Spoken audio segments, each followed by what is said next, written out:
Paluto ng ating ginisang ampalaya. Lalagyan na natin ng binating itlog. 5 piraso itong inilagay ko, mga superman. Yan, 5 yan.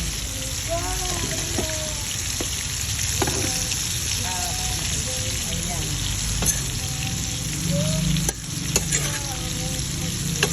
Diba? Ang ganda ng ating ampalaya. Green na green pa siya.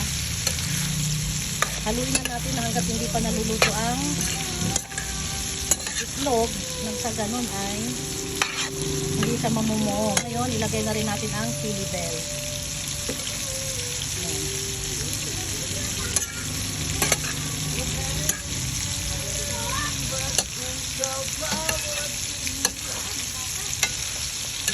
Yan. Ito yung isda, second batch nito.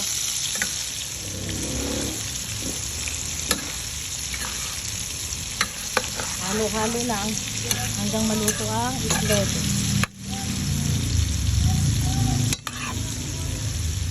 I-rest muna natin ng sandali habang babalik pa rin ko naman natin isda. Ito ay pinuritong boneless bangus. Yan ang katapat ng ginisang ampalaya.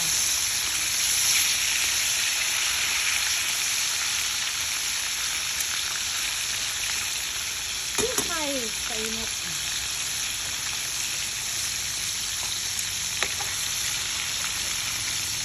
Ay, nagulog na yun ito.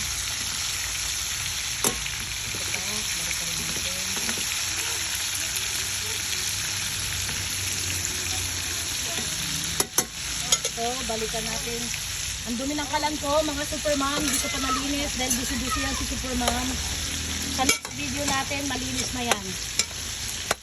Dahil bukas na umaga, ang unang-una kong gawin ay linisin ang kalan. Hindi tayo nakakapaglinis ng kalan araw-araw dahil maraming gawain. Next video, malinis ng ating kalan yan. Okay?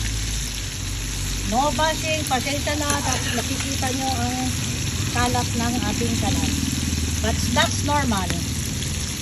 Kahit naman kayo sa bahay ninyo, hindi din nalilinis araw-araw dahil siyempre meron pa tayong ibang ginagawa aside from palengke cooking na balinis. Okay? Pero bukas naka-schedule na ang aking kalan na lilinisin. So, ayan.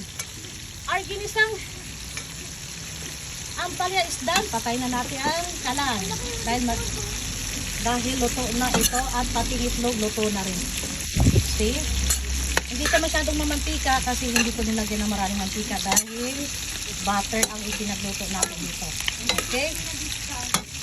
See you!